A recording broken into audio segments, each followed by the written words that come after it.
Everyone, DTS technical में आपका एक बार फिर से स्वागत है। और आज जिस टॉपिक पे हम बात करने वाले हैं वो मैथ्स के लिए और मैथ की आगे की स्टडी के लिए बहुत ही इंटरेस्टिंग टॉपिक है। तो आज हम बात करेंगे कॉम्प्लेक्स नंबर के ऊपर। अब कॉम्प्लेक्स नंबर को पढ़ने से पहले हम ये बात जान लेते हैं कि हमें इस कॉम्प्लेक्स नंबर की ज़रूरत क्यों पड़ी। हमारे पास बहुत सारे नंबर थे, रियल नंबर में रैशनल, इरेशनल, रैशनल नंबर में फिर से हमारे पास इंटीजर हैं, होल नंबर हैं, नेचुरल नंबर हैं, ऐसे बहुत सारे नंबर्स हमारे पास थे। बट ऐसी क्या कंडीशन आके खड़ी हो गई थी कि हमें कॉम्प्लेक्स नंबर की ज़रूरत महसूस होने लगी। तो रियल नंबर क्या, अगर मैं आपसे क्वेश्चन पूछूं क्या रियल नंबर आगे की मैथ्स की स्टडी के लिए क्या सफिशिएंट नहीं थे, क्या ये इनसफिशिएंट थे हमारी आगे की स्टडी के लिए। तो अगर बच्चों आपका क्वेश्चन यस है तो हमें उसकी ज़रूरत फिर क्यों पड़ी। ऐसी कौन सी इक्वेशंस थी जिनको हम आगे सोल्व नहीं कर पा रहे थे और हमें रियल नंबर के अलावा भी कुछ ऐसे नंबर्स की ज़रूरत पड़ी। तो बच्चों आपके पास एक इक्वेशंस आपने देखी होगी, x² + 1 that is equal to 0। इस टाइप की equation x² + 4 equal to 0, x² + 16 equal to 0, ऐसी बहुत सारी इक्वेशंस हमारे पास थी जिनके हम डिस्क्रिमिनेंट चेक करते थे। और डिस्क्रिमिनेंट चेक हम कैसे करते थे, b² - 4ac। ठीक है, अगर ये आपके पास एक क्वाड्रेटिक इक्वेशन है, क्योंकि क्वाड्रेटिक इक्वेशन की पहचान क्या है कि अगर आपके पास x की हाईएस्ट डिग्री 2 है तो वो क्या है, आपके पास एक क्वाड्रेटिक इक्वेशन है। अगर हम इसकी एक्चुअल क्वाड्रेटिक इक्वेशन के साथ कंपेयर करें देन आपके पास a क्या निकल के आएगा यहाँ से 1, b क्या आएगा यहाँ से 0 एंड c क्या आएगा यहाँ से 1। अगर ये सारी वैल्यूज मैं यहाँ पे पुट कर दूँ देन आपका जो डिस्क्रिमिनेंट आता था वो क्या आएगा, देखो b हमारे पास 0 है, -4a1 एंड c भी क्या है 1 एंड दिस इज -4। जब हम क्वाड्रेटिक इक्वेशन पढ़ते थे तो उस केस में हम डिस्क्रिमिनेंट निकालते थे। तो डिस्क्रिमिनेंट की हमारे पास 3 कंडीशन होती थी, आइदर आपका डिस्क्रिमिनेंट ग्रेटर देन 0 है, दूसरी कंडीशन थी आइदर आपका डिस्क्रिमिनेंट लेस देन 0 है, और तीसरी कंडीशन थी कि आपका डिस्क्रिमिनेंट क्या है 0। ठीक है, यहाँ पे हमने बोला था कि अगर आपका d ग्रेटर देन 0 है तो उसके रूट्स जो होंगे वो कैसे होंगे, रियल होंगे। ठीक है, रियल होंगे और अनइक्वल होंगे। अगर आपका डिस्क्रिमिनेंट लेस देन 0 है तो वहाँ पे हमने बोला था कि जो रूट्स होंगे वो रियल रूट्स एग्जिस्ट नहीं करेंगे, ये हमने बोला था। अगर 0 है तो रियल रूट होंगे और प्लस में वो इक्वल भी होंगे, ये हमने बोला था।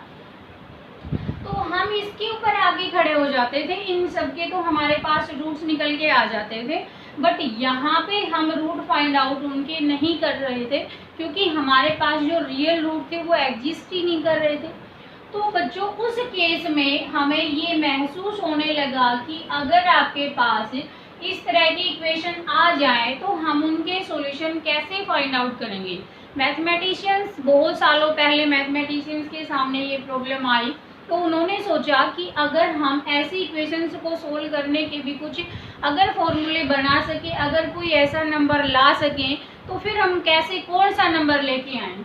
तो बच्चों उस केस में क्या हुआ, जैसे आपके पास ये है तो x² इज इक्वल टू क्या गया यहाँ पे -1, जब इसको इक्वल टू से उधर लेके जाएंगे अगर हम यहाँ पे x निकालेंगे तो प्लस माइनस क्या आएगा √-1। ठीक है, और इस √-1 को उन्होंने एक नाम दिया, क्या, √-1 इज आयोटा। क्या नाम दिया उन्होंने इसको, आयोटा। और इस आयोटा की वजह से ही उन्होंने इसको कैसा नंबर घोषित कर दिया, इमेजिनरी नंबर। ठीक है, कैसा नंबर बना दिया इसको, इमेजिनरी नंबर, कि ये जो भी नंबर हैं वो सारे कैसे नंबर होंगे, इमेजिनरी रूट हमारे एग्जिस्ट करेंगे। यहाँ पे रियल नंबर और इमेजिनरी नंबर में क्या फ़र्क है, जैसे नंबर सिस्टम को हम डिवाइड करते हैं तो नंबर सिस्टम में हमारे पास कुछ रियल नंबर्स होते हैं, कुछ कैसे होते हैं, इमेजिनरी नंबर होते हैं। तो रियल नंबर वो नंबर होते हैं जिनको हम नंबर लाइन के ऊपर रिप्रेजेंट कर सकते हैं, जो हमें वास्तव में पता है कि यहाँ पे एग्जिस्ट करेंगे। बट ये जो इमेजिनरी नंबर हैं, इन इमेजिनरी नंबर को हम इस नंबर लाइन के ऊपर रिप्रेजेंट नहीं कर सकते। तो उन नंबर्स को उन्होंने क्या कहा है कि नंबर सिस्टम में दो तरह के नंबर हैं, कुछ रियल नंबर हैं और कुछ कैसे हैं, इमेजिनरी नंबर हैं। तो उन इमेजिनरी नंबर की पहचान क्या होगी कि उनके साथ में क्या लगा होगा, आयोटा लगा होगा। और बच्चों इस आयोटा की जो छोटी सी नोटेशन होती है वो क्या है, स्मॉल आई। क्या हो जाएगी, स्मॉल आई। तो जहां भी जिस भी नंबर के साथ में ये इमेजिनरी यानी आयोटा ऐड हो जाएगा वो कैसा नंबर हो जाएगा, इमेजिनरी नंबर हो जाएगा। ठीक है, जैसे यहाँ पे हमारा क्या आया था, +-1 आया था। तो प्लस माइनस रूट इसकी जगह पे क्या आ जाएंगे, x के दो रूट एग्जिस्ट करेंगे, क्या, प्लस माइनस आयोटा। लेकिन क्या प्लस माइनस आयोटा हमारे लिए सफिशिएंट है, हर एक के लिए हम प्लस माइनस आयोटा ही रख देंगे तो इमेजिनरी हो जाएगा, ऐसा बिल्कुल भी नहीं है। अब यहाँ से देखो आपके पास इक्वेशन क्या है, x² + 4। x² + 4 को अगर हम सोल्व करेंगे तो क्या आएगा हमारे पास, x² = -4। अगेन यहाँ पे x ±√4 नेगेटिव में। ठीक है, अब ये तो हमें पता है कि अगर हम यहाँ से √4 को देखेंगे तो √4 किसके इक्वल होगा, 2 के इक्वल होगा। ठीक है, तो इसको हम क्या लिख सकते हैं, +-2 √-1 लिख सकते हैं कि नहीं। अब अगर हमने पहले से ही क्या बोल रखा है कि ये क्या है, आयोटा है। ठीक है, तो यहाँ से हम क्या रूट निकाल देंगे, +-2 आयोटा। ठीक है, अगर ये वाली कंडीशन आपके पास है देन सिमिलरली हम यहाँ से x के रूट क्या निकाल देंगे, +-4 आयोटा। तो बच्चों एक बात क्या क्लियर हुई कि यहाँ से अगर नेगेटिव में आपके पास स्क्वायर रूट में नेगेटिव नंबर आ जाता है तो हम उसके साथ क्या अटैच करेंगे, आयोटा। ठीक है, अब हम जो कॉम्प्लेक्स नंबर की बात कर रहे हैं, कॉम्प्लेक्स नंबर फिर कैसे आई, ये तो आयोटा आ गया, इमेजिनरी नंबर आ गया। अब ऐसे ही ये तो सिंपल ऐसी इक्वेशंस थी जिसमें b क्या था, 0 था, b पार्ट हमारा 0 है। अब हो सकता है कि आपके पास b पार्ट भी वहाँ पे इंक्लूड हुआ होगा, क्योंकि ऐसी ये तो है नहीं कि ऐसी ही इक्वेशन हमारे सामने आएंगी। ऐसी इक्वेशन भी आ सकती है जिसमें a भी प्रेजेंट हो, b भी प्रेजेंट हो और c भी प्रेजेंट हो। तो उस केस में हम क्या करेंगे, ये भी आपके पास एक क्वाड्रेटिक इक्वेशन है। ठीक है, अब क्वाड्रेटिक इक्वेशंस के हम रूट फाइंड आउट करते हैं तो एक मेथड होता है आपके पास श्रीधराचार्य मेथड, जो कि हम यहाँ पे लगा देते हैं -b + -b² - 4ac / 2a। ये क्या है, श्रीधराचार्य मेथड, या दूसरा नाम है इसका विटाज मेथड के नाम से भी हम जानते हैं, इसमें हम क्वाड्रेटिक इक्वेशन को सोल्व करते हैं। तो यहाँ से आपके पास अल्फा बीटा रूट निकल के आते हैं। तो वो अल्फा बीटा रूट कैसे निकल के आएंगे, अगर हम यहाँ से कंपेयर करें तो बच्चों a क्या है, 1, b क्या है यहाँ पे अगेन 1 और c भी क्या है, 1।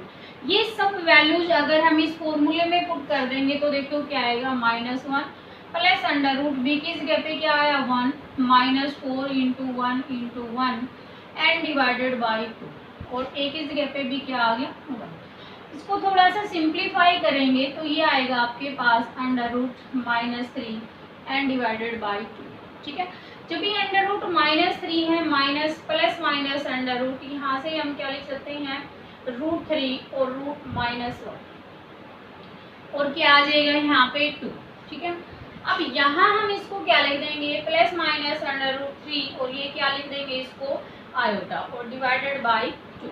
ठीक है, तो यहाँ आपके दो रूट निकल के आए हैं। फर्स्ट आपका क्या है, -1/2 plus √3/2 iota and -1/2 minus √3/2 iota. तो ये आपके पास दो रूट हैं। अब ये जो फॉर्म आपको दिख रही है बच्चों, यही क्या है, कॉम्प्लेक्स नंबर। क्या है ये, कॉम्प्लेक्स नंबर की रिप्रेजेंटेशन है। क्या है ये? कॉम्प्लेक्स नंबर की रिप्रेजेंटेशन है। मतलब क्या है, यहाँ पे आपका ये भी रियल पार्ट है और ये भी एक रियल नंबर है ना, ये भी एक रियल नंबर है, ये भी एक रियल नंबर है, बट इसकी आयोटा की वजह से ये कैसा नंबर हो गया हमारे पास? इमेजिनरी नंबर हो गया। और उस इमेजिनरी नंबर को हमने कैसे रिप्रेजेंट कर दिया? कुछ इस रियल पार्ट के साथ में और कुछ इस इमेजिनरी नंबर के साथ में जो रिप्रेजेंट कर रखा है उसी को हमने क्या नाम दिया है यहाँ पे? Complex number. ठीक है, तो बच्चों जो कॉम्प्लेक्स नंबर है उस कॉम्प्लेक्स नंबर की जो स्टैंडर्ड नोटेशन होगी, यानी कॉम्प्लेक्स नंबर को हम किस तरह से रिप्रेजेंट करेंगे, अब बात ये आती है। कॉम्प्लेक्स नंबर को बच्चों हम हमेशा z से रिप्रेजेंट करेंगे। ठीक है, और वो जो फॉर्म आएगी एक्चुअली वो क्या आएगी? a plus iota b। क्या आएगी वो? a प्लस आयोटा b की फॉर्म में आएगा। अब a प्लस आयोटा b में ये जो a और b है बच्चों, ये क्या है? रियल नंबर है। क्या होंगे ये? Real number. ठीक है, बट इसका जो फर्स्ट पार्ट है इसको हम क्या बोलेंगे? Real part. ठीक है, और ये जो सेकंड वाला पार्ट है इसको हम बोलेंगे इमेजिनरी पार्ट। क्या बोलोगे बच्चों? a प्लस आयोटा b की फॉर्म में जो पहला है वो क्या है? रियल पार्ट, यानी हम ये लिख सकते हैं रियल पार्ट ऑफ z। ठीक है, दूसरा जो पार्ट है b, इसको हम क्या लिख सकते हैं? Imaginary part of z। ये z का क्या है? Imaginary part. So real part of z क्या है? a एंड इमेजिनरी पार्ट क्या है? इमेजिनरी पार्ट ऑफ z क्या है? b। समझ में आया बच्चों? तो जो कॉम्प्लेक्स नंबर है उसकी जो स्टैंडर्ड नोटेशन होगी वो क्या होगी? z is equal to a plus iota b। पीछे जब हम क्वेश्चन फाइंड आउट करते थे कि हमें लेट करो x की वैल्यू, हम मान लेते थे कि लेट राम की उम्र ये है, श्याम की उम्र ये है, तो वहाँ पे हम x अज्यूम करते थे कि कोई भी नंबर आएगा वो क्या आएगा? x आएगा। तो यहाँ पे जो हम कॉम्प्लेक्स नंबर अज्यूम करेंगे वो कॉम्प्लेक्स नंबर कैसा अज्यूम करेंगे? z is equal to a plus iota b। तो इस बात का ध्यान रखना है कि z जो होगा यानी कॉम्प्लेक्स नंबर जो माना जाएगा कभी भी अगर, तो वो किसकी फॉर्म में होगा? a प्लस आयोटा b की फॉर्म में होगा। इज इट क्लियर बच्चों? समझ आया? नेक्स्ट पे बात करते हैं कि अभी हम क्या लिख रहे थे। अगर आपके पास -4 है तो आपने क्या लिखा? उसको √4 अलग लिख दिया और हमने क्या लिख दिया? -1 अलग लिख दिया। ऐसे हमने इसको स्प्लिट करके लिखा। अब यहाँ से क्या आ गया? √2 आयोटा आया था।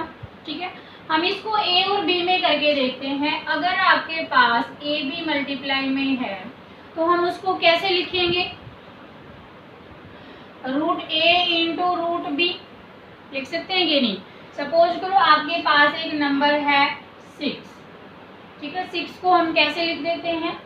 √2 इंटू √3 लिख सकते हैं कि नहीं? अब अगर आपके पास क्या हो? √6 माइनस a हो और क्या हो यहाँ पे? b। ये माइनस में है दोनों। ठीक है, तो हम कैसे लिख देंगे इसको? -a एंड b ऐसे लिखोगे, या फिर √-1 √a और √b लिखेंगे हम इस तरह से। अब अगर आपके पास ये आ जाए -a √-b is equal to ab, क्या ये वाला पैटर्न सही है?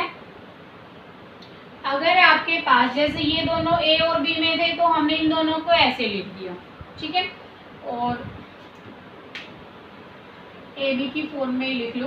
फर्स्ट मेरे पास ये है, सेकंड क्या हम ये लिख सकते हैं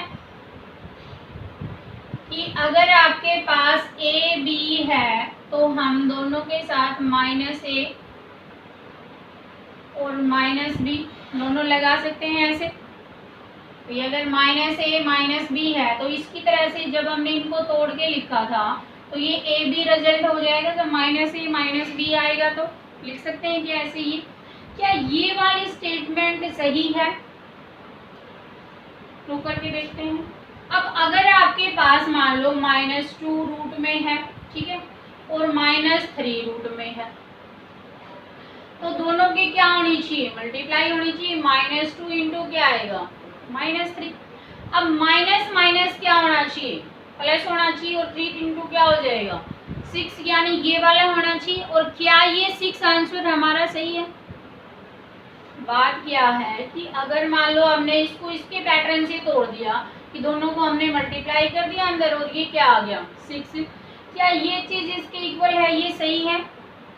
अभी तो हम कह रहे थे कि -2 अंडर रूट क्या है? -1, और यहाँ पे क्या आया? 3 अंडर रूट -1, ठीक है। और यहाँ पे अगर हम देखेंगे तो √2 इंटू √3, और ये क्या वैल्यू आएगी मेरे पास? आयोटा, क्योंकि अभी हमने इसको इमेजिनरी घोषित किया है। और ये क्या है? आयोटा। तो ये कितना आ गया? √2 इंटू √3 इंटू क्या आया? Iota square. और यहाँ पे कितना मिल जाएगी? √6 आयोटा स्क्वायर। और आयोटा स्क्वायर की वैल्यू अगर निकालोगे बच्चों तो क्या आया? आयोटा स्क्वायर किसके बराबर है? -1 के बराबर है, ठीक है। किसके इक्वल है ये? आयोटा स्क्वायर के इक्वल। अगर दोनों तरफ हम यहाँ देखें तो -1 ये रूट में है, तो -1 रूट का क्या बन गया? ये होल स्क्वायर, और रूट से क्या हो गया? कैंसिल आउट, यानी आयोटा स्क्वायर किसके इक्वल आया? यहाँ पे -1 के इक्वल आया। आयोटा स्क्वायर की वैल्यू क्या आई यहाँ से? -1, यानी ये किसके इक्वल होगा? √6 माइनस, ठीक है। आयोटा स्क्वायर किसके इक्वल है? -1 की, तो -√6, और हमारा क्या आया यहाँ से? √6 है। तो बच्चों मैं क्या बात बताना चाह रही हूँ, मेरा कहने का मतलब ये है कि अगर कभी भी दोनों नंबर किस में आ जाएं? नेगेटिव में आ जाएं, तो हमें उनको पॉजिटिव नहीं बनाना है। मतलब दोनों के अंदर मल्टीप्लाई करके उनके निशान को माइनस माइनस हमने पढ़ा है कि क्या हो जाता है? प्लस हो जाता है। बट हम यहाँ in case of imaginary number जब रूट में नेगेटिव आ जाएगा तो उस केस में ये दोनों इक्वल नहीं होते हैं। तो इस वाली प्रॉपर्टी को हम यहाँ पे फॉलो नहीं करेंगे, ठीक है, कि अगर -a -b आ जाता है तो ये इसके इक्वल नहीं होगा। समझ में आए बच्चों?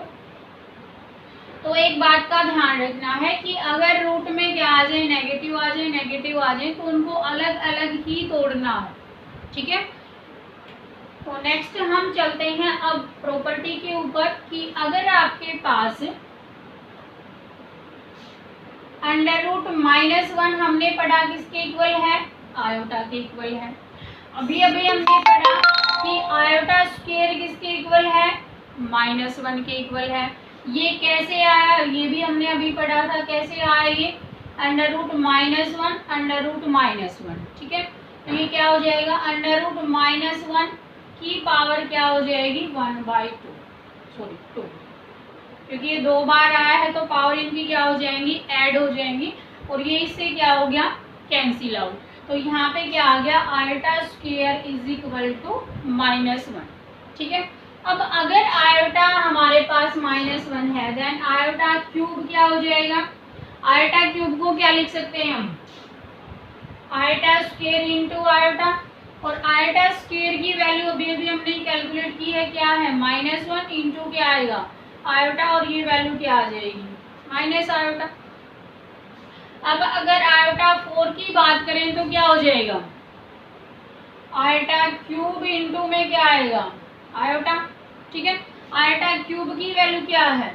माइनस आयोटा, और एक आयोटा और है साथ में, तो क्या आ जाएगा? Minus iota square. और आयोटा स्क्वायर की वैल्यू हमने निकाली है, क्या है? -1, तो यहाँ से क्या आ जाएगा? -1 इंटू क्या आएगा? -1, और दोनों -1 मिलके क्या हो जाएगा? +1, ठीक है। ऐसे ही मान लो और ज्यादा पावर निकालोगे तो क्या आ जाएगा? आयोटा 5 को क्या लिख सकते हैं? Iota 4 into iota. आयोटा 4 की वैल्यू क्या है? 1 इंटू में क्या आ गया? आयोटा, तो दिस इज आयोटा, ठीक है।